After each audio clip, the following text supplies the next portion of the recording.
Hello, my name is Ann Purvis. I'm one of the leaders of the Toronto Field Naturalist Juniors program. Welcome to everybody, and I hope you're all enjoying the beautiful fall weather. Today we have contributions from several different people for this weekly slideshow that appears on our blog. This is a black-legged meadow katydid. It's easy to see that katydids are related to grasshoppers. In fact, sometimes they're called long-horned grasshoppers. We can see these magnificent antennae that stick out in front of it.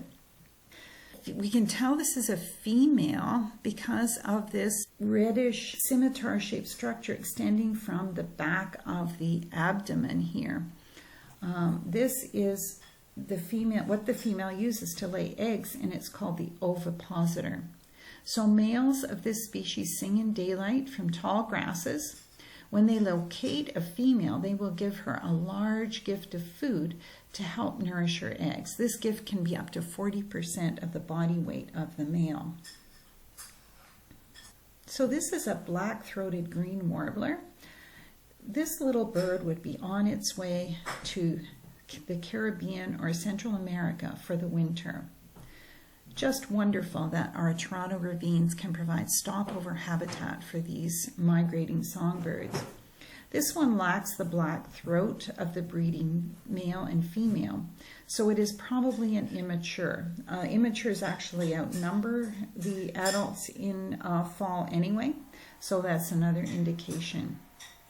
So this little warbler would have grown up in the mixed coniferous woods, in coniferous or mixed woods, and as we said, is on its way to Central America or South America. Well, this is another warbler, the black and white warbler. The adult male black and white warbler has a black throat in summer, but loses this in winter. So we can see here that this bird does not have the typical black throat. I still think it is a male because of the strong stripes along its flanks. The female and the immature lack these, so this indicates to me that this is probably a male that has lost his black throat. This bird would also be on its way to Central America in the West Indies to spend the winter. Just such an encouragement to us to protect and restore our ravines to provide for these little birds as they travel. This gorgeous bush is European barberry. It is the tallest of the 3 barberries common in the GTA and can reach up to 13 feet tall. We can really see how tall this is here. The other 2 barberries are quite a bit shorter, the native one and the Japanese one. Marina, who took this picture, was raised in the Ukraine. Marina remembers eating barberry-flavored candy. She tried a berry when she took this picture, but found it very tart. No wonder. Barberries are full of vitamin C and pectin.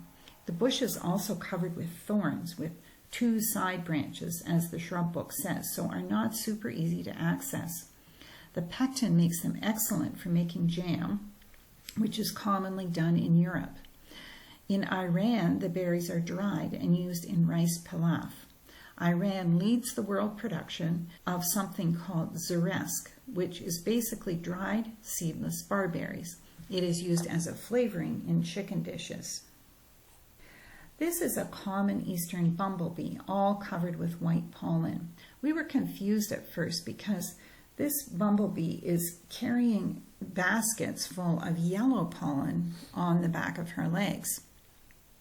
So we were wondering, she must have picked that up from some other flower, but it's obvious that the anthers here are covered with this white pollen, so she is still apparently gathering pollen here.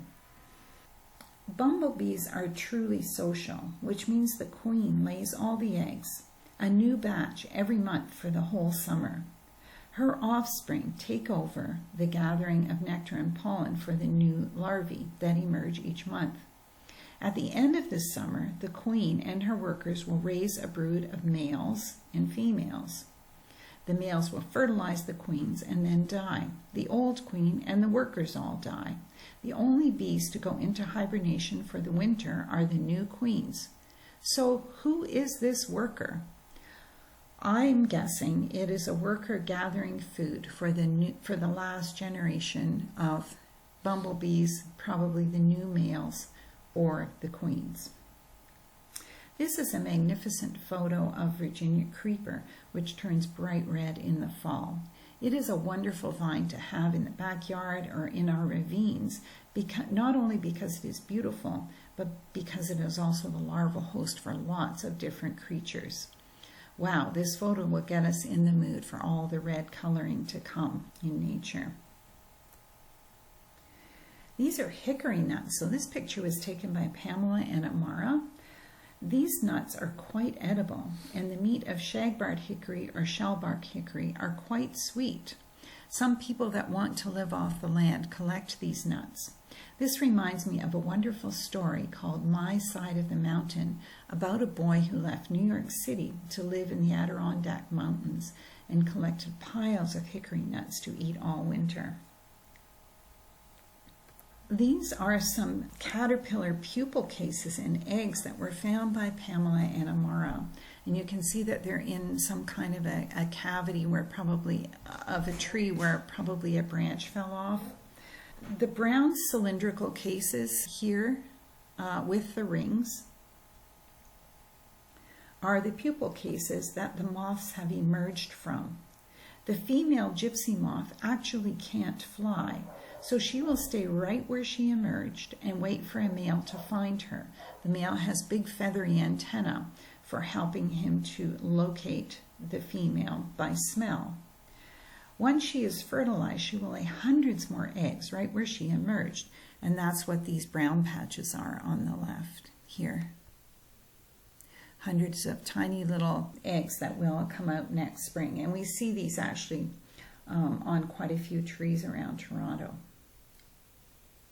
So these were some photos I took, and I have been working on trying to identify bumblebees all summer, but I knew this was not a bumblebee because it does not have a furry abdomen.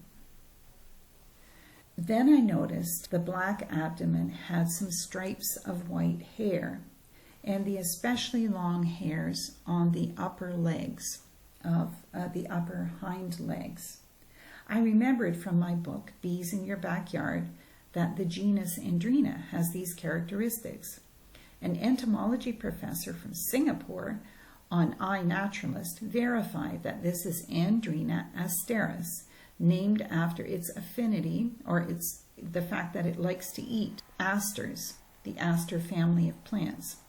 Andrena bees are mining bees, and we spoke about these in the spring. Many of these bees have burrows that are 2 feet underground, and they are often specialists on quite particular plants. This one, for example, likes asters, which appear at the end of the growing season. How do they know exactly when to emerge from their burrows in order to take advantage of the plants that they like? So if any of you are interested in joining the Nature Club for the next 10 weeks, it starts this coming Wednesday, September 30th at 4:30 for 1 hour every Wednesday following. There's lots of room. We'd just love to have you along. So please see the slide below to get the contact information and just to get an idea of what we do. Thank you.